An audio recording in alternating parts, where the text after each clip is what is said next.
short of it. Okay, we are on. Namaskar and welcome to Kosher Kitab. We are we are discussing Gopi Krishna, the biography by Teddy Degler, and it is December 8, 2023. We are going to discuss chapters 11 to 15. Yes, get started. I think this is the first time I actually heard of this is chapter 11, I think, or 12. August bath and bloody August. Was it that? Yeah, I did not know about it. neither Um, did I. yeah, that was a very surprising revelation, and I mean not surprising, but a interesting revelation. Um, and I think there is like a coincidence that all the good people have Krishna in their name, like Krishnamurti and Gopi Krishna, and so I feel like maybe I should change my name, but okay. Anyways, let's go around. Whoever wants to start. I think for me, what stood out across the chapters is how is it that I didn't know about this person? He's traveling the world and he's staying with the Germans in Zurich, going around back and forth. There are Europeans who want to publish his book, and how is it that I'm learning about this person in 2023? So that for me was the big. I think I don't know to call it the biggest scam or what it is, but absolutely no information who this person was. It I despite everything, and I like the contrast that the author puts in when Pandit Gopi Krishna visits I think Germany for the first time, and he talks about the life in Kashmir and his first time in Germany and what a contrast it would have brought into him living in, I mean, visiting a city like that. The fact that there were people who supported him so much that even learn how to cook Kashmiri food so that they could make him comfortable, make him travel. He had the way he's interacted with all the scientists, politicians across the world, almost to the level of Swami Vivekananda. The only thing probably is he never wanted himself to be called a Swami or a Baba or not even a Shri. But it's now I want to read the book evolutionary Kundalini evolution in a man, right? Because this, at least in these chapters that we read, there's so much discussion on how it happened. It took more than a decade for that book to get published and then translated. So l- last week I wasn't sure if I wanted to to experience Kundalini, but now I'm like, okay, it's okay if I may want to know more a little bit more about evolution, etc. I like this character called Sinai. I had a feeling that someone will figure out that probably she has a mishandled Kundalini somewhere, but that didn't come up when they're describing her extreme behavior, changing religions, adopting Islam, and then becoming a Christian. I thought someone will point out that she has a mishandled Kundalini, but that didn't happen.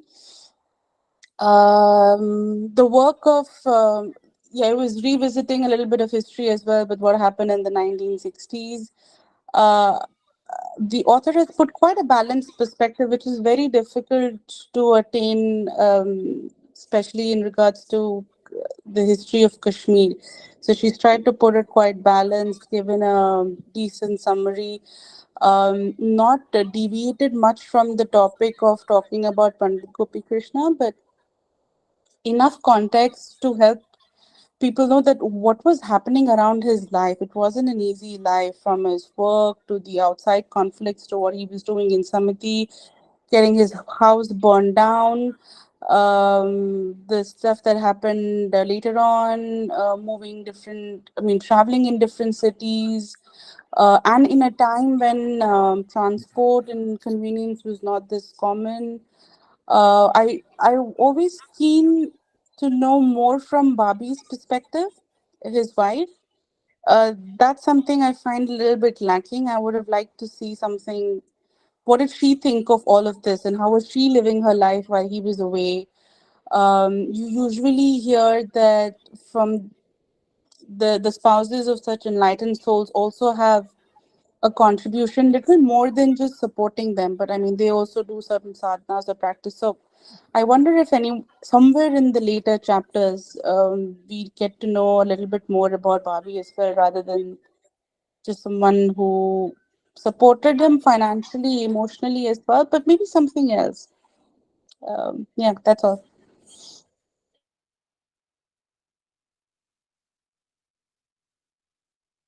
It's interesting. I was there at the inner engineering volunteering last weekend.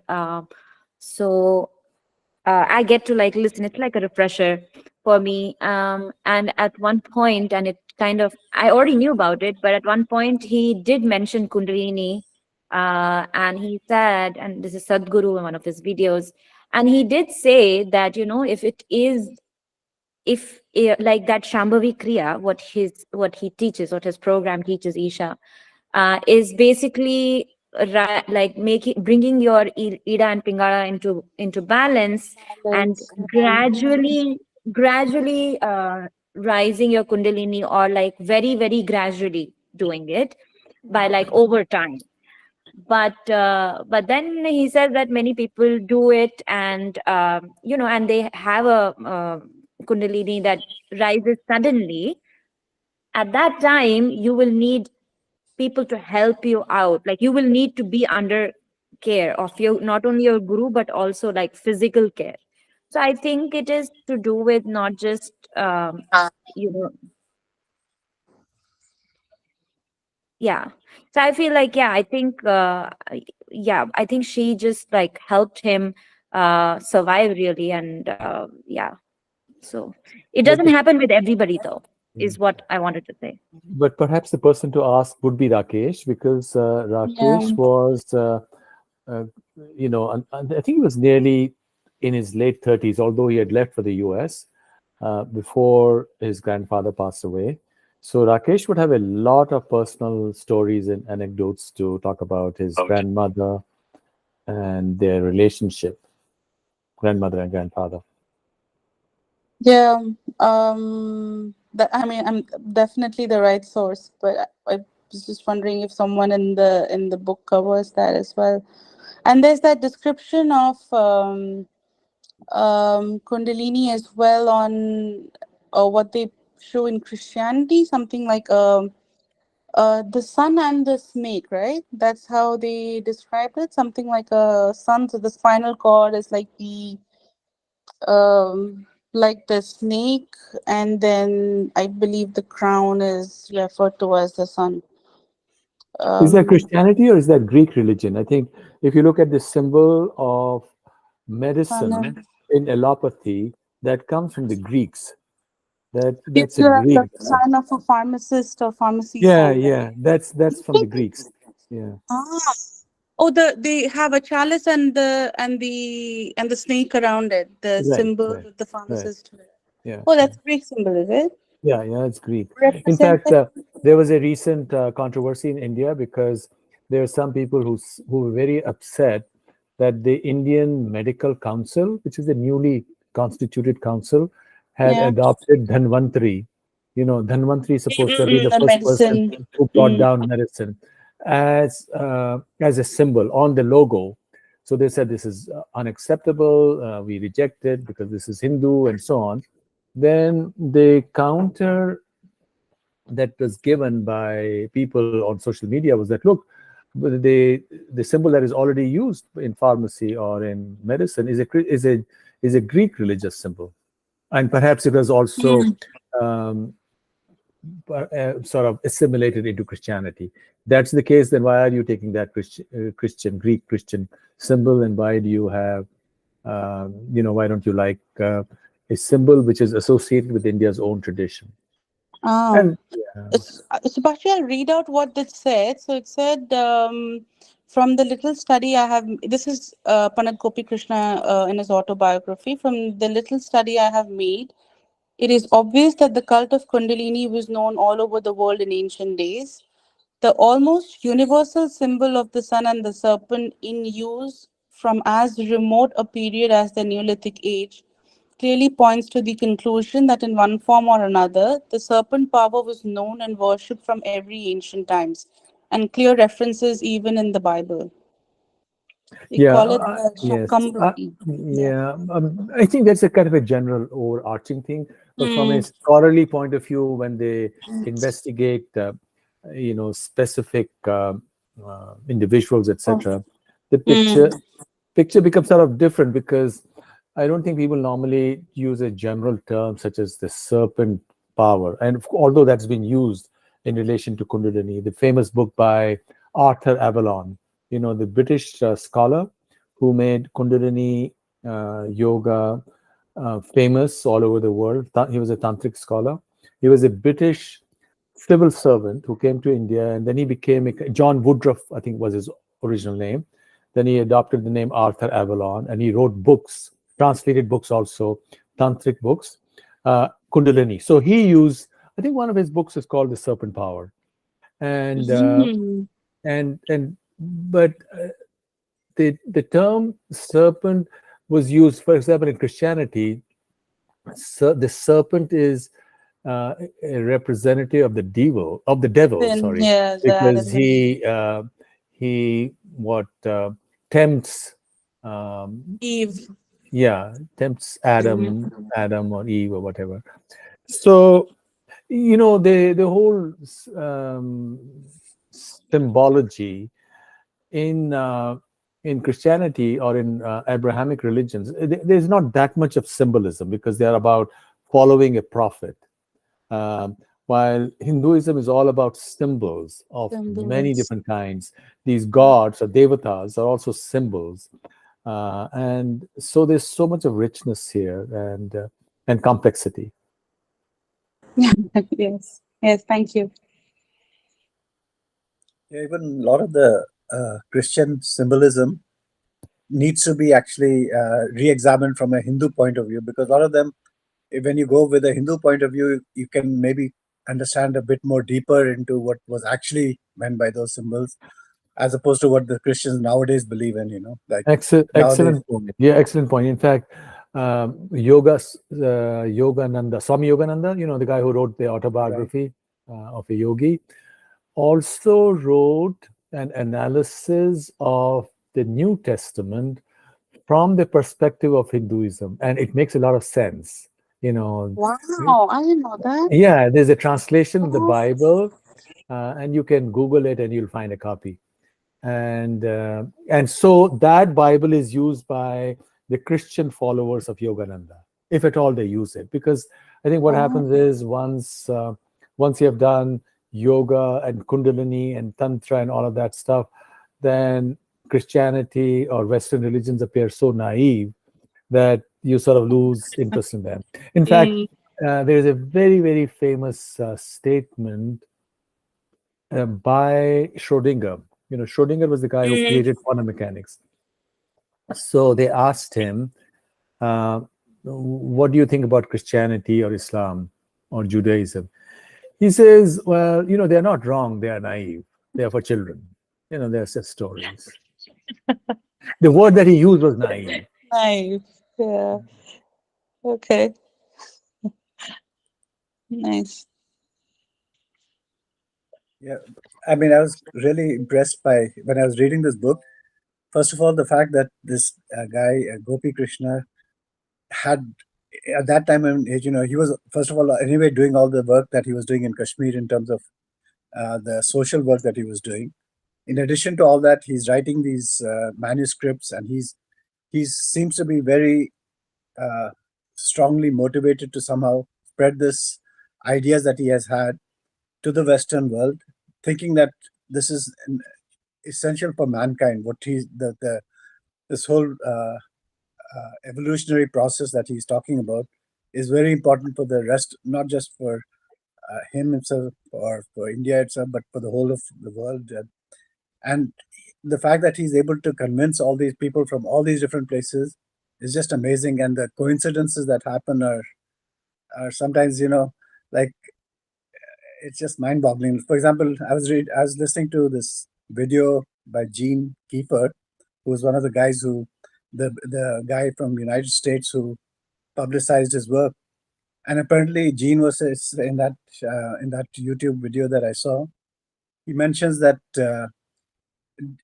Gopi Krishna came to him in a dream. Like he was in his dream. He sees this guy. He sees a river going by, and there's a guy on the opposite side, and the guy is beckoning him, and he tries to look for some. He doesn't come over to this side, and so this guy catches hold of some branch or something and manages to cross over, and then some voice from above comes saying, "This is Gopi Krishna," Wow. and this he's never heard of him before or anything, but just suddenly comes, and Gopi Krishna is the guy who's on the opposite side, walking up ahead, and he's kind of following him, and then he tries to touch him or something, and then he wakes up, and then later on, of course, he tries to get hold of his manuscript. He gets a manuscript from him on this evolutionary process in science and religion, and he's written a 100-page book on that, and it's and and this he writes in about a few days, extempore. He doesn't have anybody to actually. He writes it handwritten, the whole thing, and sends it over to this guy Gene, and Gene reads it, and he talks to some publicist in New Yorker, trying to say, okay, I need to get. First of all, he doesn't have much time to actually write. He wants to write an initial set of manuscript, which he can submit to a number of people around him, and so in order to get that done, he wants to actually do some proofreading and try to. So he reads through the whole thing. He finds everything looks really good to him, but he says it needs to be obviously it needs to be somebody has to do editorial work on it, right? So he knows some people in New Yorker magazine. He talks to them, and they'd have a look at it, and they said it's perfect as it is, and he's like shocked, how can something be written in such a short time and be so perfect that the person says, no, you need to just publish it as Yeah. it is, and so these type of coincidences are just amazing. Yeah. Yeah. Rajendraji, did you ever meet him? I read a few excerpts from it. I haven't read the whole. I haven't No. read Have that. you? Did you ever meet him in person? Oh no, I haven't met him. No, No. Okay. I wish I could have. Okay. You said you have met him, right? Yeah. I did. Yes.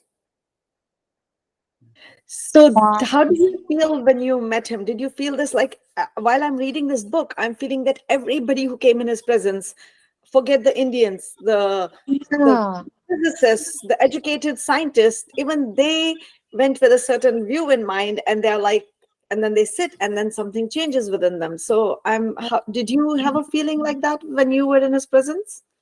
No, it all depends upon how you approach another person. And he had a presence. He was wonderful. He was genial. So no, there was no. And I am a kind of a different kind of a person. I'm not I was not looking for a guru. This was more of an equal thing. I had invited him to IIT Delhi.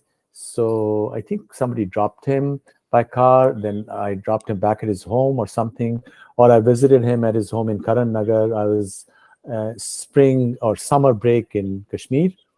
And so it was more like hey, for him, it must have been, oh, here's this young fellow, and he's got some interesting things to say on yoga and this and that, whatever I had studied. So more like a friend. There was nothing more. I was never looked for a guru, so there was no such, an attempt to look up, because I was approaching him. At least that's the way I relate to people.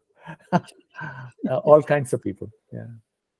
But he had a very attractive personality, very, very impressive. He was, stood up and spoke very effectively and spoke slowly, and very impressive. It's mind-boggling that his English was at such, I mean, the way he spoke and the way he Yeah. conducted himself in Europe. I mean, Europe, snobbish people, right? And he's coming from a remote part of India, Kashmir and he hasn't even finished all his schooling and he hasn't done a PhD or anything, but he can converse with anybody. And it's that was very surprising to me. I mean, but like Aarti ji said, how did we not hear about him? Why am I hearing about him now? Like he did satyagraha, he fasted, and then he was in jail, but he didn't want to leave his friends behind. It's like almost like a Bollywood movie playing in front of me. Like, but yeah, Yeah, I think the Like, how reason, did it not made into the news that local Kashmiri man travels to Zurich? I mean, how? I'm saying, well, that's what I said. Everybody comes to India except for the media people. there's another reason behind that. Have you heard of somebody called Mohanlal? Anybody here? The Hmm? No. Malayalam cinema actor? Mohanlal was a Kashmiri in the 19th century. He did something absolutely fundamental. When the British and the Afghans fought wars, he was a kind of a diplomat. He was the go between the British and the Afghans. He was an amazing personality. And so, but Kashmiris haven't heard about it. And part of the reason is, unlike the West, where people keep on talking about events again and again from different lenses through different individuals, in India we don't do it. India is a society where people don't matter, and that's true even of our history. Our history had to be okay. You have Raj Tarangani and a couple of follow-ups, but there are no real stories of individuals. So people's stories get lost in India. And perhaps the only stories that are remembered are that of gurus and so on. And then you have their hagiographies. They are not real life stories. They are embellished this way or that way.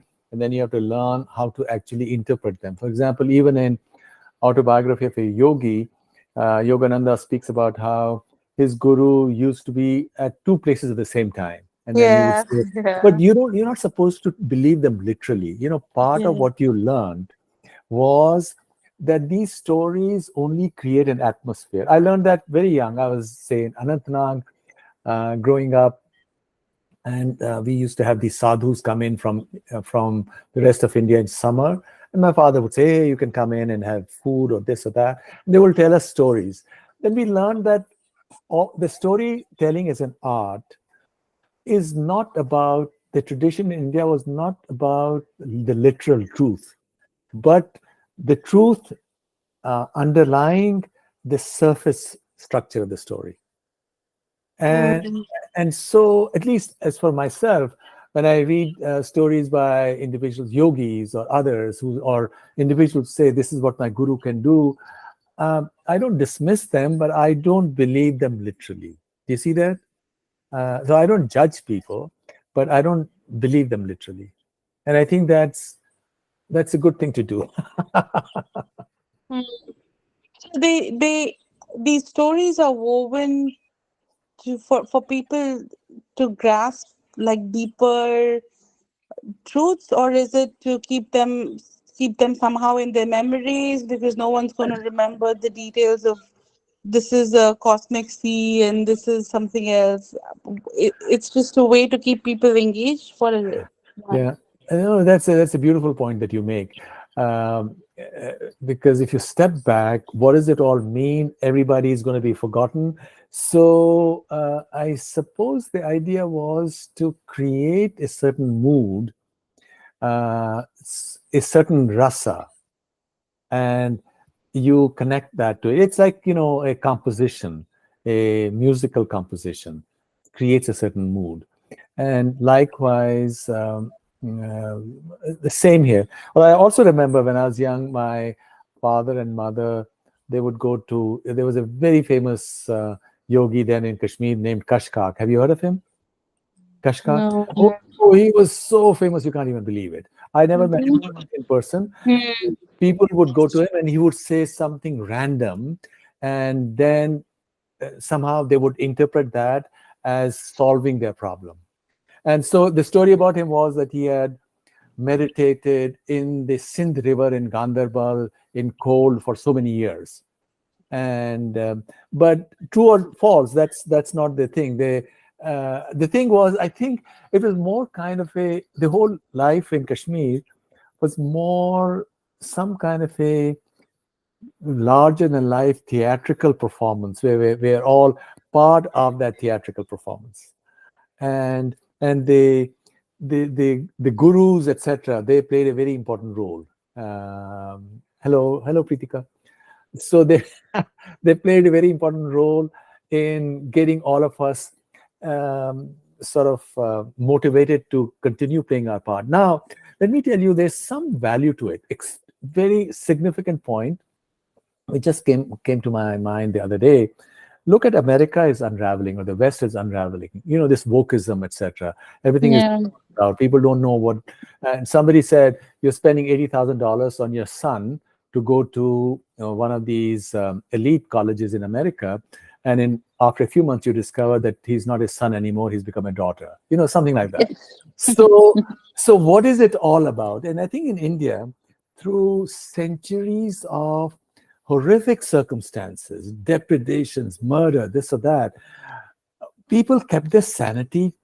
They kept them sanity. There's a meaning, because I can't tell you how, since I grew up in the old Kashmir, can't tell you how impressive people were in their storytelling, in their approach, and in their dignity, and in how they carried themselves with their safa and so on. Everybody looked so handsome. So I think it's part of interpreting Gopi Krishna is to approach his life from that lens as well. And part of that does come through, you know, when the first few chapters, when he takes that exam, he doesn't pass, then he does this or he does that. It also, the whole yogic thing or Kundalini thing also made every person a kind of a hero. Because here you are all alone. You're doing this yoga. You're going into the unknown land and you're all alone. And if you come back in one piece, you'd be like a king.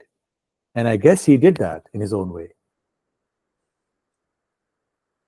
It obviously did transform him quite a bit, like the fact that he suddenly started writing poetry, you know, Yes. like seeing And then poetry English falling and from the. German and Persian and all the languages he did, right?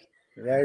But I those think are only he, small passages. But certainly, I'm quite sure he had all those literary skills even before he did yoga. I I think. agree with you. but how the languages, where did the How- languages come from? Yeah. I feel like German and Sanskrit were kind of. I think German people used to travel to Kashmir quite a lot to do Sanskrit, research. True. And if you go to Taj Mahal or one of these places, you'll come across, I can assure you, some of these boys, 10 or 12-year-olds, who know 15, 20 languages, and they speak them with the right accent. You know, they pick them up. But the thing is that everything got accelerated by this. Oh, I sure. think, probably all of us have this, and I think that's part of his reasoning behind all these books that he was trying to say. He was very insistent that science should study this area because True. this is something which he felt, everybody's capable of. It's not just he himself, Right. and therefore it's the natural part of evolution of humankind to actually make use of this Kundalini Shakti to actually improve. To they say we use about 10% of our brain to be able to go to the level like 90% or something. Right. I also feel that because after his Kundalini awakening, this is just a question to myself: is there something to do with the perception? When you have this awakening and you reach at the peak, there is some change happening, I believe, in your perception, in your consciousness. Now you can see the things that a normal, a general human being cannot see. Because I mean, this is what I see, like, in these gurus, like, who have reached to their peak. Then they do the stuff that the normal person can't even imagine, and they accomplish it very easily. I feel maybe that was the reason, like, post Kundalini awakening, this, like, a person from a remote part of Kashmir, right, having a very low middle class family. See, after Kundalini, where did he reach? He's now in German, and people are arranging for his accommodation and how he can present and everything. I mean, there was nobody middleman that came and helped him. There was no social media that was there that, okay, somehow he got lucky. It was not a mere luck. Was this something, this perception that he had this vision that if I pursue in this way, I'm going to beat and I'm going to reach there. And he just was determined and he did that. Not only for Pandit Gopi Krishna, I think, lots of these gurus, something triggers. Now the question is, to ourselves is like, what is triggering? What is happening? Like, to this level, the perception, their like, ability to jump to this level, what is changing in physiology, from the physiological perspective, what is changing that's leading to this, what is I opening feel, up that is still unknown. yeah. So I feel like I want to add another question to it. Like you didn't ask enough questions, but Mhm. I feel like it's another question would be to say that if there is a person who comes out of poverty and really succeeds, would it necessarily mean that it would be only as a result of a Kundalini awakening, or will it be just because he worked hard and he got whatever, different kinds of things? I mean, we is there like I mean, should we want to make it like a cause and effect kind of a thing, only like one way? I mean, I think there are exceptions, obviously, right? But there is a Yeah, I was difference there, there It's is a difference thinking in there. this. Sorry. I was thinking in the same line that some people are super focused that this is what they want to do in life, and they do it so well that everyone else wants to hear about it, and sort of like kind of But then, continuing on your point. yeah. But then again, single focused, one pointedness is also one way to rise your Kundalini, right? It's a, what is it? Shambhavu Pai or something, isn't it? Right. I don't remember the term actually, but I think somewhere there's a I only have mention. questions at this time. Yeah, I think he mentioned something about the natural evolutionary process, and the fact that for most of us, that process is blocked because of certain distractions or the ways that we are living.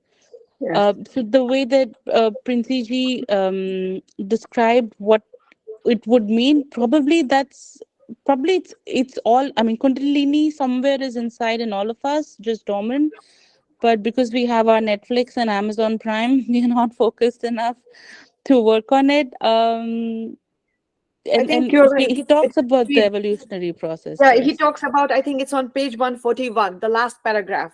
Mm, He says, let us assume for the sake of argument that the human evolution is not a yes, happenstance this one. process, but is Mm, planned and yes, I really spent a lot of time on this part thinking and yeah. rethinking it. okay. I can present a perspective on this. In Sure. the 20th century, there were two famous people. One, a Christian named Teilhard de Chardin. I think he's Dutch minister, Christian. And the other was, of course, Aurobindo. And they both spoke about evolution of consciousness, and they became world famous. De Chardin, primarily in Europe or in Christian circles, and Aurobindo all over the world. Because what they suggested was that evolution, prior to that, you had Darwinian evolution. Evolution, what does it do? It brings people from, or it brings organisms from their simplest forms to more and more complex forms. And we are sitting on top of that chain, human beings, right? So that is Darwinian evolution. So to that, Deschardin, Chardin, Deschardin and Aurobindo said, well, within humans, there is this evolution of consciousness. And the technology of that evolution of consciousness is yoga, according to Aurobindo. So that's what he said. Now, what Gopi Sorry, Krishna, Subhashi, could you repeat the last line that you said, or what the, Aurobindo's? the technology which makes this evolution possible is Mm? yoga for individuals who want Ah, to do it okay, by okay. self-effort, right? Okay. Now, my own analysis, because I did, not only did I meet Gopi Krishna, but in fact, I also knew some of those other people that will come up in the story later on, like Professor Manchanda of All India Institute of Medical Sciences. He was a professor of physiology who sort of collaborated with him. I knew him in person as well. So, one reason why he became so popular in the late 60s and 70s was because this was a takeoff on something which the West already was a part of Western consciousness, namely evolution. And what Gopi Krishna said, when you do Kundalini, it also changes something in your cerebrospinal system. And perhaps physiologists could see signs of it. Maybe some molecules change or this or that. Now, while this was good for pushing his story and pushing him into fame, but this also created problems and made the story sort of stop at a certain point. Because I don't know whether it's in this 40 pages that we were supposed to read, but there is a passage or maybe a lot of material in this book how Julian Huxley, who was the great evangelist for evolution in biology in the 20th century. He was a Englishman, a famous scholar, biologist. In fact, Aldous Huxley, the great writer, everybody has heard of Aldous Huxley and his book Brave New World, his older brother. So Gopi Krishna's book was sent to Julian Huxley for review, and Julian Huxley came down very hard on it.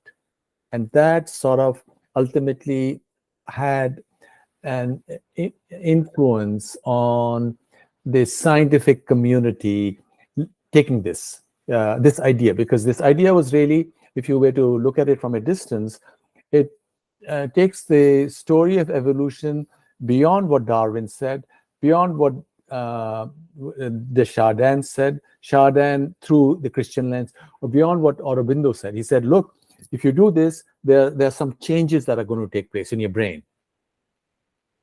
And that's where that became sort of problematic as well, because what might those changes be? And why should those changes make such an impact on the person's capacity? I think I want to go back to what Princey Bhatt said. What does it really do if your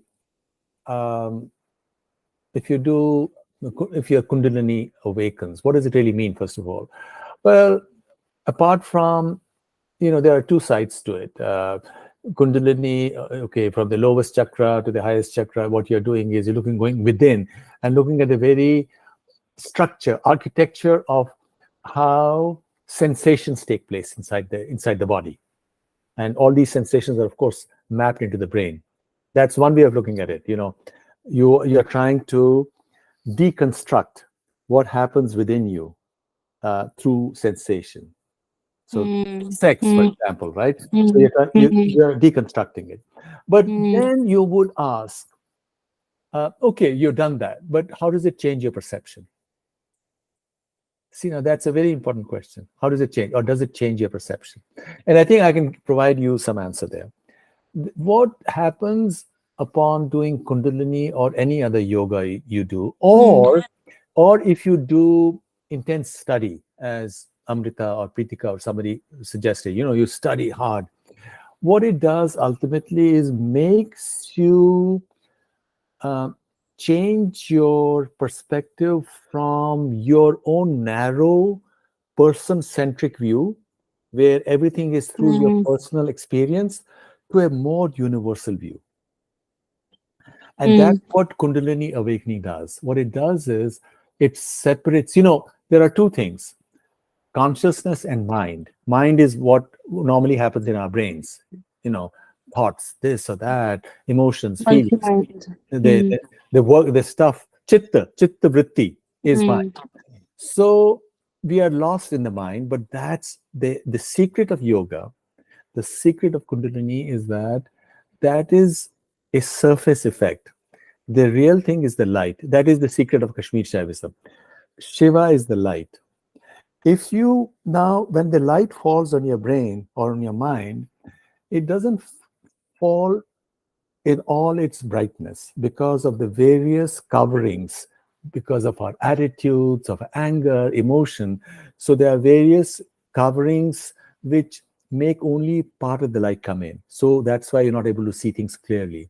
So, Princey, what happens is when any yoga, if it's able to separate, throw out all those coverings, you are able to see things in all their clarity.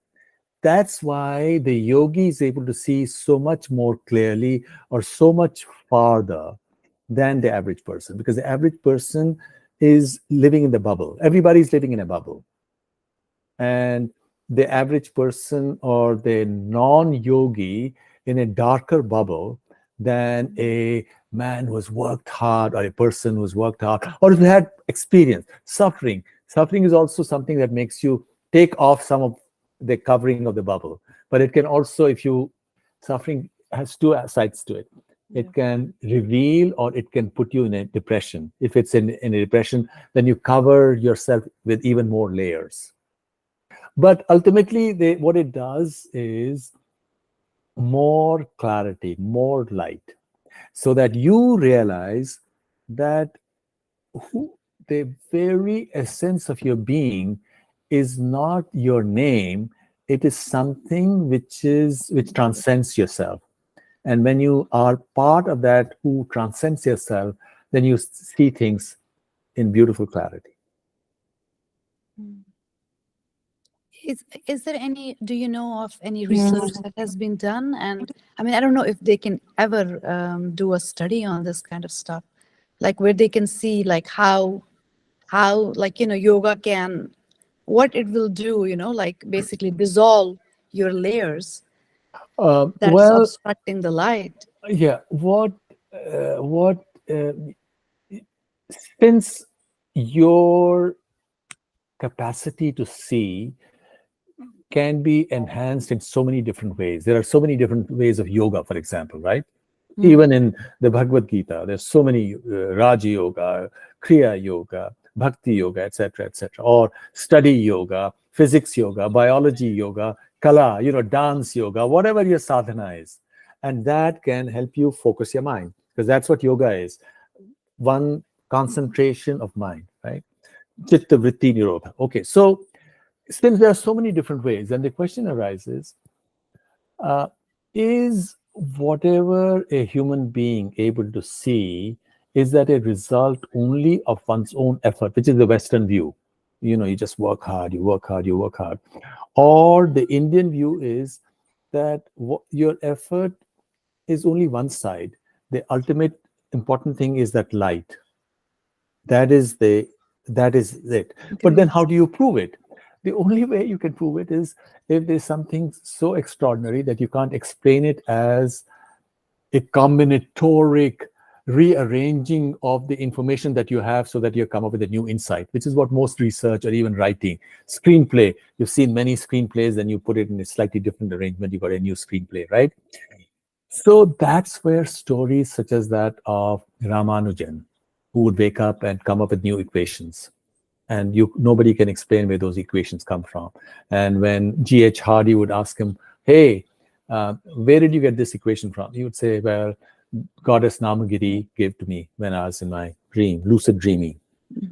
Because you cannot explain that by any argument, by any logic or creativity. And I know many very famous, world famous people who are creative, and they always tell me that, look, I don't know how I got this. I was either asleep, I was in a trance, I was this, I was that.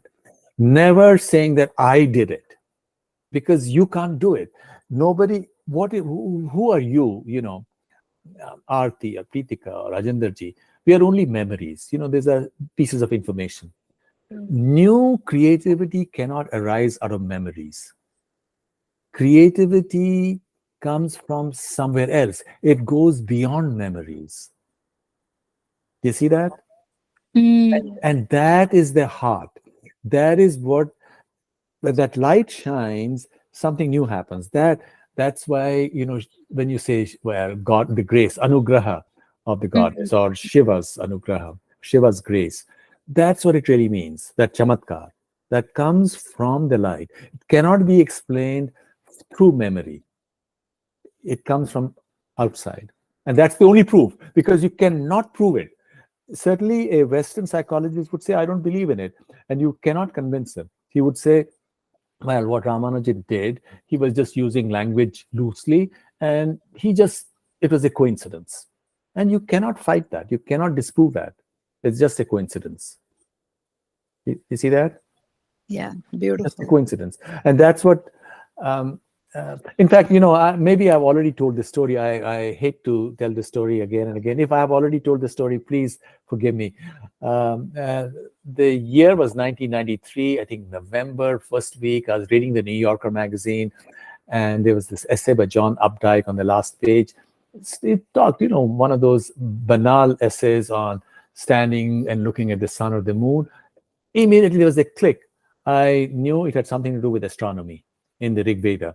And I wrote at least 2 or 3 books, about 100 articles on this, that astronomy, which had been forgotten for 2,000 or 3,000 years, suddenly popped up from nowhere. Now, somebody could say, well, you had been thinking about astronomy. Maybe at that moment, you just put it all together.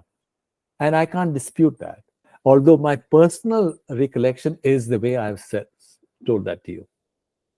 And so then yoga, or what Gopi Krishna did, which is a source of great inspiration, is to have this faith in this light which is within each one of us. And if we just let go, the reason why, if at all, we don't get this light is because we are fighting. We are fighting it. We are only looking at it from our memories and our emotions. We just don't let go. It's like learning swimming. If you don't let go, you can never learn swimming, because you'll be afraid. What if I drown? Or as a kid, my father was a very good horse rider. My mother, everybody, my brother, but I was too terrified. I said, how can I, as a little boy, control this huge beast? I was too afraid, because I was using logic. So the whole idea in yoga ultimately is to go beyond logic. And that is where maybe the whole way storytelling was done in Kashmir was to do it in a magical way, like magic realism, which is a literary form right now. And that's, you see the greatest magic realism, nothing like that in the whole world literature, in Yoga Vasishta, which is a Kashmiri book. We were talking about it last time. So and that magic realism is to weave a story which combines fantasy with realism of this world and that world, all together in a beautiful melange, if you will. That is so beautiful, because the previous time we talked about it, I thought it was like logic versus emotion, and the focus is just on emotion. But you're saying it's even beyond just emotion. Oh, absolutely, because emotion can't tell you anything at all. Emotion is also logical. See, and this is where one forgets. Emotions are logical. Emotions, somebody might say, I hate this person because he was rude to me, he was nasty to me. When you see that person again, you sort of turn off. That's all logical. All emotions are logical. Now, you might say, look at the Islamic world, they're killing people, but it's all logical. It's within that framework. They've been told that this is a framework and you get this reward. It's nothing illogical about it. In fact, what I say is the way people live their lives, including religious people, they say in the Middle East or in any part of the world, is all totally logical. What yoga is to go beyond logic, is to let go, is to jump into the river of consciousness. It's something actually very beautiful, I can tell you. And that jumping transforms you. That is really what that Ganga Snan means. People, when I go to Ganga in Haridwar, I never even put my toe into the water because the water is so polluted. But real Ganga is this Ganga of consciousness. Did you know this? And this is true. Shiva has Ganga on his head, right? What does that really mean? If you see on Shivaratri day or the dawn, the next day, you'll see the sun rise, and that is supposed to be Shiva. And just above the disk of the sun, you'll see the crescent moon. And behind that, you'll see the Milky Way, which is Akash Ganga. So this is even Shiva, it works both at the personal level, but it's really the whole cosmos. Consciousness transcends the entire cosmos. It's everywhere. It's wherever you are. And yoga and Kundalini, what Kundalini does when you do Kundalini sadhana, you are deconstructing the way emotions or sensations arise within you. And by deconstructing that, you create a capacity within you to separate yourself from your from your emotions, from your body and mind. And that is what it is. Everything else is, you can then use various words. That is the heart of Kundalini. Of course, anybody can do it, but when you separate, it also takes the guardrails off. Normally we are safe within guardrails of, what is appropriate, etc. And then you have to put those guardrails back in to discipline. And unless you know how to do it, it can put you at the wrong place. That is where, when you say, okay, this is dangerous, etc., it's in that sense it's dangerous. It's not dangerous to the body because basically, okay, you're doing it, or you might feel very hungry, but that doesn't change anything. You're still the same person. But you may be confused. You may not know, why am I doing this? What is accepted in society is that why does it make sense? Because once you have separated yourself from your social self, then everything's up for questioning, to be questioned. And unless you have a very powerful anchor within you, you could go off the rails. But I would, yeah. Sorry. I just want to, getting back to this book itself, I'm trying to what you just now said, I'm trying to tie it back to Gopi Krishna. So what you're saying is that Gopi Krishna was trying to somehow find a scientific basis for this something which is pure consciousness, which which is right. Right. And I Absolutely. think And what I you're trying to think, say is that there's no way to prove that, because it's and I think there is no proof, but it was a very exciting thought at that time in the Western world, that there might be something that you could measure, but consciousness is not a thing. Consciousness is the light within. right. And So that's my thought, why yeah, after a certain time, the people like Julian Huxley, etc., after some time, or even other people, physiology, who were doing it, it didn't receive that spotlight, and people sort of moved on. So yeah, I'm and giving I both think sides that, to it. yeah, that is a basic problem with trying to match religion and science. It has been a problem because most of the scientific world has gone by this idea that we build models of the universe, and these models we think are going to be, each model is a little bit better than the previous one, and but each model is completely is like 360 degrees out of difference from the previous model. Like the Newtonian model versus the Einsteinian model is a completely different way of looking at the world, right? In the Newtonian model, you had space and time as fixed entities with fixed, whereas in Einsteinian um, uh, model, things are totally different, right? There's no fixed space, there's no fixed time, and then we are eventually it may be usurped by some other theory, which will even negate any of these previous models that we had. So and this idea most people have in their head is that science comes towards a model which is coming closer and closer towards the truth, and each model is a slightly bit better than the, but it doesn't completely, you know, throw off all the scaffolding of the previous model. That's actually a wrong thing, because it That's a does wrong. actually, That's a wrong right, view, right, and that's a Western view, and that's right. why the West is lost now, because they think that everything is computer-like. And the Vedantic view or Kashmir Shaivite view, which I personally think is the correct one, and I'm also a scientist, that has consciousness and hello, Right. conscious. Sorry to crash this party, but I want to just say bye. And before that, I will just introduce our Dr. Varuna Rena. I Varuna met ji, her. I'm so glad to meet you, because I was telling Amrita that we had briefly corresponded, and we are great. All of us are great fans of all your mountaineering achievements, and we look. Thank you, ma'am.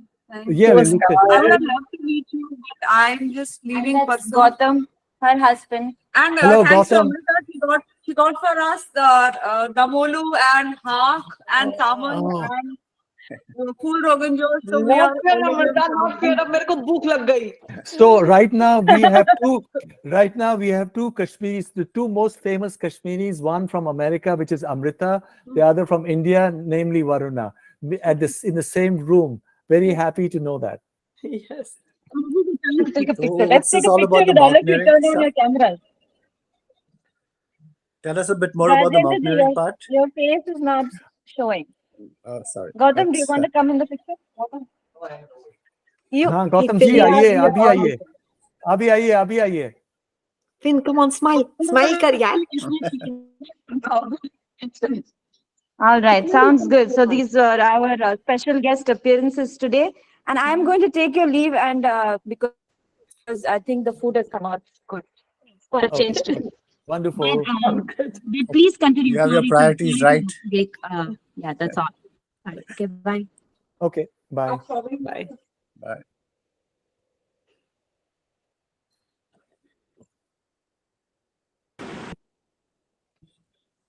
Yeah, Subhaji, I was also thinking, I don't know, if it is possible, when people have this kundalini, when it arises, I don't know if there is a certain percentage of people that kind of come into that confusing state where they are not able to come out of it, and is that leading to some mental disorders?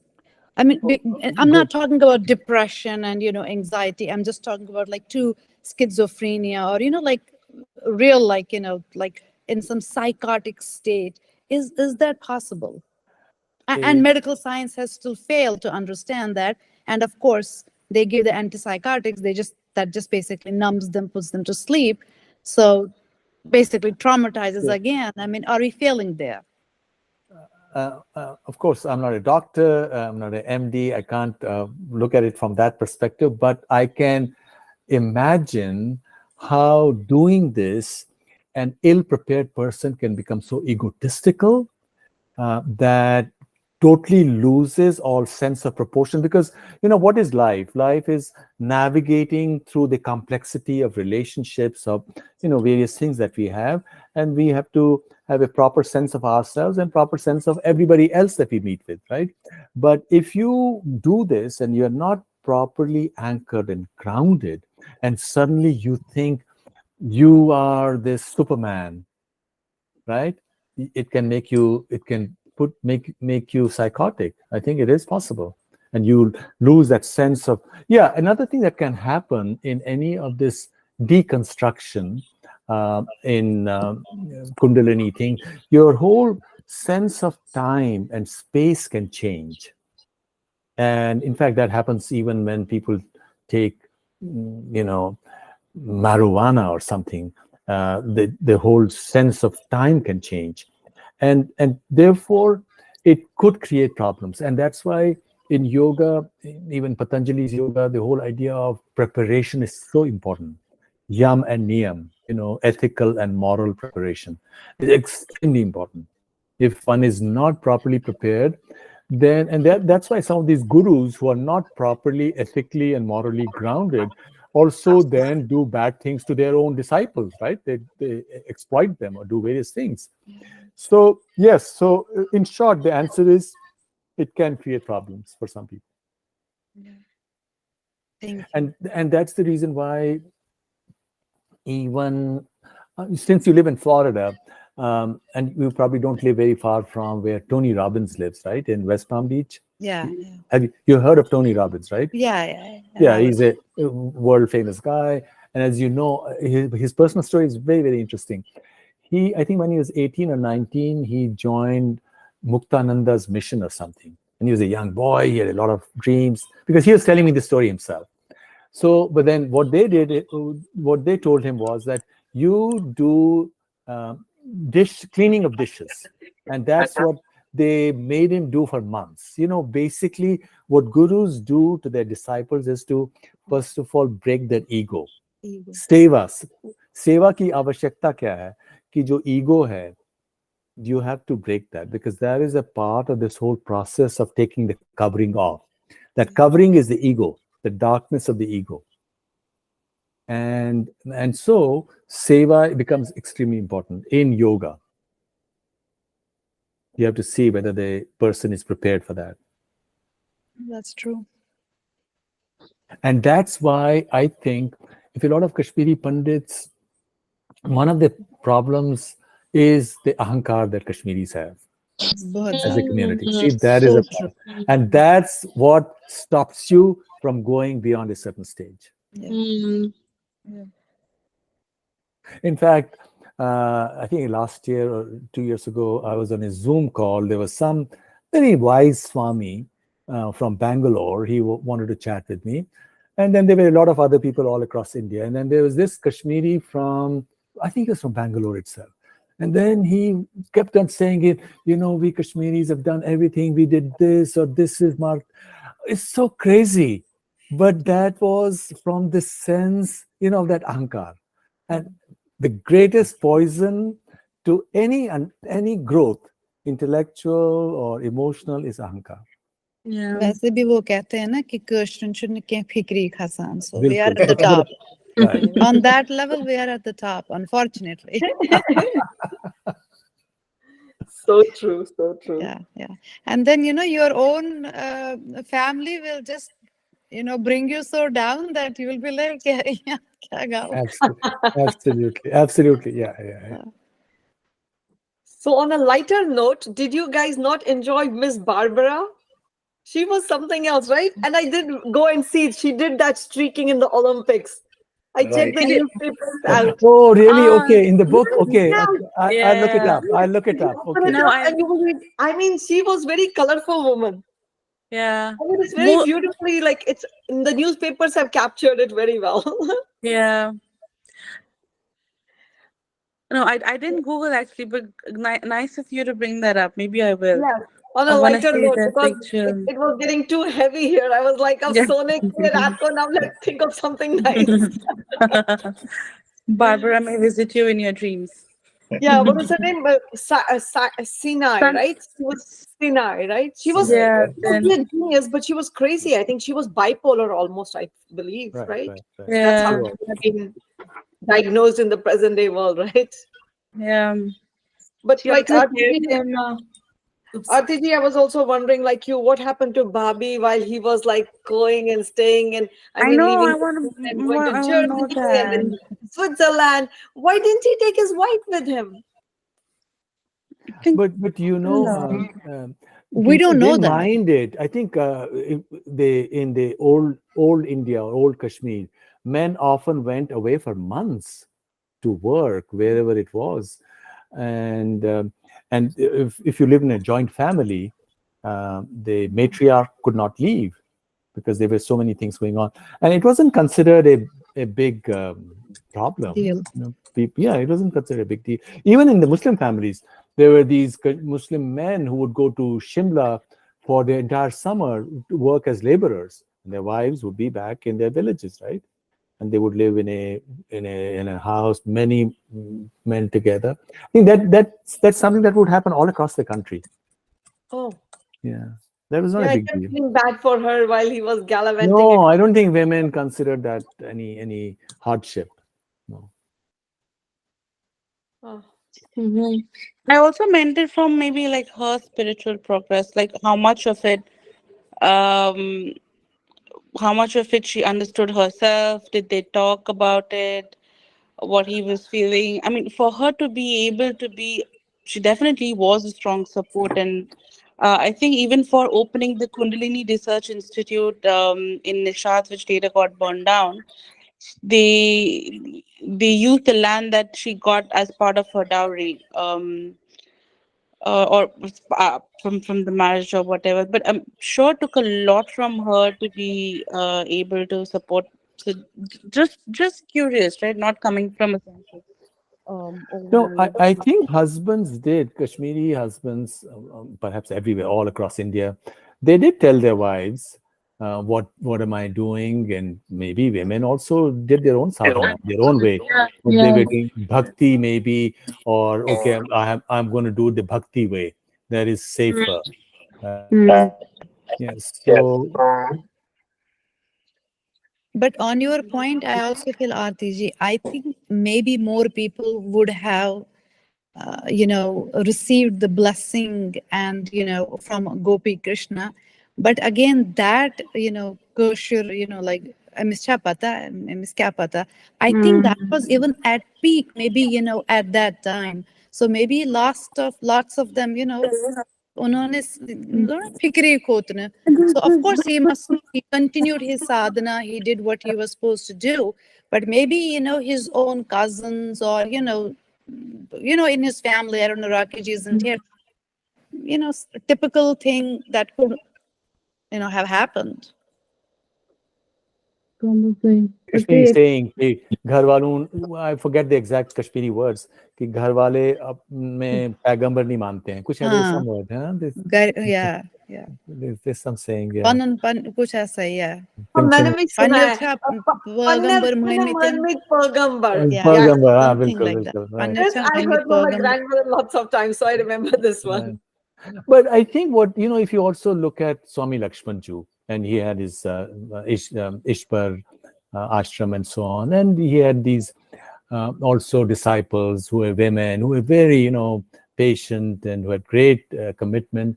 So I think the whole idea was to go to his presence and just sit there for some time and basically change oneself, and the reason why this comes in is because the whole uh, Kashmiri or Shaivite or Indian way is that ultimately the knowledge is within you. The guru is within you. You just have to get the grace. So people didn't go to Swami Lakshmanju to understand Kashmir Shaivism, only for grace, Yes. for anugraha. That's So beautifully said. that is how it works. While in the Western view, it's something else because it's all material. You have to be, it's like a contract. Okay, now you do this and you get that. But that's not the Indian way at all. And so people were not necessarily questioning him. I'm sure they would also go and sit in his presence for some time and not ask for anything and not expect anything because that grace is supposed to happen by itself. So you don't actually even ask for anything. You just go, अपना darshan liya and चले गए. जैसे कि मंदिर में भी जाते हैं. What do people do at a mandir? They don't do anything. They just go in front of the murti and then leave, expecting some grace. But gods are different. When we go in front presence of a god, our expectation and our thoughts are different than when we go in front of a saint. Well, that depends on the individual. That varies completely. There are some people who go to the mandir without any expectation at all. Yeah. And likewise, they go to a guru or a saint without any expectation. They just want to go there, just darshan ke liye. Or people go to Kumbh Mela, there are 20 million people there. They don't go for anything. जो लोग जाते भी हैं, कुछ लोग चल के भी जाते हैं, they have no expectation. True. You are walking, that's called sacred time. There are two kinds of time. Normal time, where you're doing your work, cooking, this or that, going to office. Sacred time is a different kind of time, where you are hooked onto something else without without any expectation. Yeah. It's same thing in Kailash. I mean, there is nothing. There is not even a temple. There are no saint there. Right. Yet it's totally, totally profound. So Mm. it's so I true. think it's faith. Ultimately, it's just faith which matters, right? Now, there is some. You feel something there. Accepting You faith. feel Yeah, something. if you go to Kailash, for example, Yeah. or you go to Amarnath, or you go to wherever, or whether you go to Yosemite, or I don't know, Black Hills. So that is nature, Prakriti, goddess. That is goddess, embodiment of goddess on earth. But when you go to a saint, that is within your own heart. That is, the power comes from your expectation or lack of expectation. Because जो आपने वो व्रत लिया था कि मैं तो यहाँ जाऊंगी या जाऊंगा, that is what is the source of power. कि मैं आज मैंने जाना है. और I can tell you about my mother on वो जो pan होता है ना, pan Yeah. कब होता है? Yeah, yeah. So we would all be asleep, and she would have woken up at 3 and taken her bath and been working by herself in the kitchen. So when we woke up at 7 or 8, all the rote were there. But it was her commitment, or no commitment. She's not expecting anything at all from anybody. It was, she's doing out of a certain inner joy. And she wasn't the only one. I'm sure, there was this wisdom. What saved Kashmir? Let me tell you frankly. Kashmir was saved by its women who were really extraordinary. Or Kashmir ki jo dangers they came from its men with their ahankar. So it was a strange mix. Men had tremendous ahankar, and that's what kept on pulling us down. But the women saved us, in my view, Kashmiri women, because they got it. They really got it. कि जो साधना जो होती है, जो भक्ति होती है, उसका क्या, वो भक्ति क्या है? Maybe I shouldn't be such broad brush. I'm sure many men also got it. But generally speaking, if one could make such broad statements, men didn't have the same wisdom because they're ahankar. They may have been good at this or that. They didn't have the same wisdom. It's interesting you say that because, like, I've heard from some of my Jewish friends that in Judaism, they consider that women are inherently spiritual, which is why men are like socially they have to try to be spiritual and like do all the rituals. But they just think that women are inherently spiritual, so they don't have to do all the socially. It's a good point. Good point. Yeah. Excellent point. Yeah, I mean, women have been the ones who maintain traditions, right? In most cultures. Right. No, Yeah. and without expectation, without complaint. That is what's remarkable. And Kashmir could be extremely cold. I've never heard my mother complain. We even lived in Ladakh, and the cold was so frightening, you can't even imagine it. Never any complaint. Whatever had to be done, had to be done. You see? Incredible. And when when what happened in 1990s in Kashmir, it was the women's gold which saved so many houses, it seems, and their kids' education and food on the table. So I'm almost feeling like crying, Subhashji. I mean, very rarely do I hear Kashmiri men saying such good things about Kashmiri women. So thank you. No, I really mean it. And they were also under so much of pressure. I also remember as a young boy or college or teenager, every son going to the pharmacy, buying compost for their mothers. Yeah. So much of pressure. They had to, so complicated politics in family and constraints of money and this and that. Heroic. It was really heroic. What they've done is heroic. They saved Kashmir. If it's been saved to the extent, after all, we have lost Kashmir, but in many ways it's still alive, like this group. And this is, and possibly I should also say, whatever I'm saying of Kashmir is true of all of India.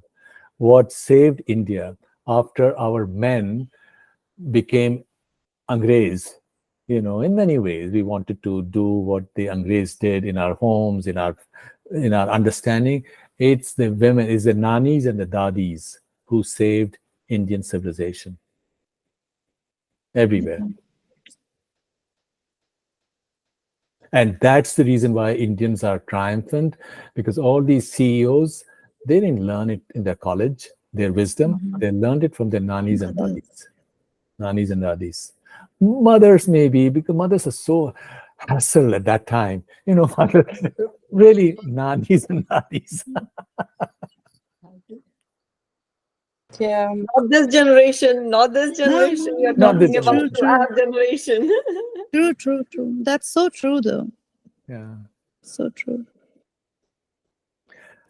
Yeah. But yes, we are doing, because you were paralleling the connection between Judaism and Kashmiri. So in January, we are doing a seminar. I mean, we are putting it together. I'm doing it in collaboration with the Jewish community. How much we have in common, Hindus and Jewish community have in common. So not that I'm not that smart or intellectual, but I'm getting 2 South Indian professors to sit on the Indian team. And then of course there'll be rabbis or whoever on the other side. They are going to see how much similar we are, basically. Well, now the Jews are feeling so threatened. All Yeah. that they had built for themselves in the West seems to be Yeah. crashing down, because the Muslims and the left, they are allied. And now they're discovering that really their only true friend are Hindus, not because Judaism is like Hinduism, because really Islam is a false copy of Judaism. As you know, Muhammad wanted to be accepted as a Judaic prophet. They didn't, in Makkah, they didn't accept him, so he broke away.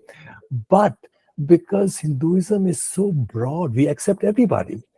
Just leave everybody alone, each other alone, be nice to everybody. I think this is beautiful. There's nothing as extraordinarily beautiful as the wisdom of Sanatan Dharma. Nothing else. So, I mean, they canceled, you won't believe it, they canceled menorah celebration in so many towns, but we still kept ours yesterday. We had the full police force. We said we have to do it in Evesham Township.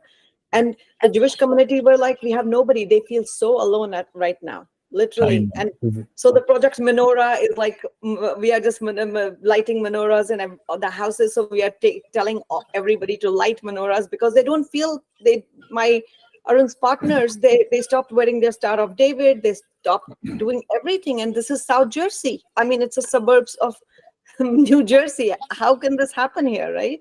Absolutely. I think personally, I think all this will become worse before things get better, because there will be more economic problems because of AI, population, not population and people, main populations collapsing. But then the immigrants steaming in is a complicated politics being played by the left. Let people come in, let there be disorder, then we can control people. At least that's what some people are saying. So there's going to be disorder. And they are going to lose a lot of funding. A lot of colleges are going to, because they don't understand the economics is in the hands of Jewish community, and they are not. It's their Munich. They are not going to step back. There is no way they're going to step back at this point, because they already know there's nobody with them. The history is being rewritten in front of their faces. So that's, I mean, in the conversations I've been having in the last few weeks, this is it. This is our Munich. We are not going to leave any one of them, and we are done. And we also have to tell them that, look, we are with you always. And that truly, we are for every human being, we are, respect, even if it's a Muslim or whatever, but we are with Jews, especially because they are so threatened. And always persecuted. Why can't they do whatever they want to do? I think it's very unfair. Yeah. I mean, the care packages I have been sending to Israel, Tel Aviv, it all says Vasudeva Kutumbakam. That's it. There's nothing else. There is no sign of our Hindu organization name or anything. It's just that. And then they said, what does it mean? And I told them, this is what it means. We are one family. So this is it. We are with you. Great job you're doing. Really proud of that. We couldn't do anything when we were in Kashmir, and we couldn't do anything for our friends. This is our way of giving. I think that's why I'm doing what I'm doing. We were helpless then. Right now, if we can help somebody else, we should, right? Absolutely. Wonderful. All right. Okay, wonderful. Interesting evening. Thank you. All right. Thank you. Thank you. Namaskar. Good seeing you, Princey, after a long time. Always. Same here. Same here. Take care, Okay. guys. Good Thank night. you. Okay. Good night. Thank Good So you. night, everybody. do we have Good homework night. for the next week? Oh, Amrita will post it, I'm sure. Amrita Sure. will post it. Okay. Amrita will post. The boss Namaste. lady. The boss lady. The Okay. boss lady will do it. The tiger Chalo, lady. namaskar. Okay. Bye. Good night. Good Bye-bye. night, everyone.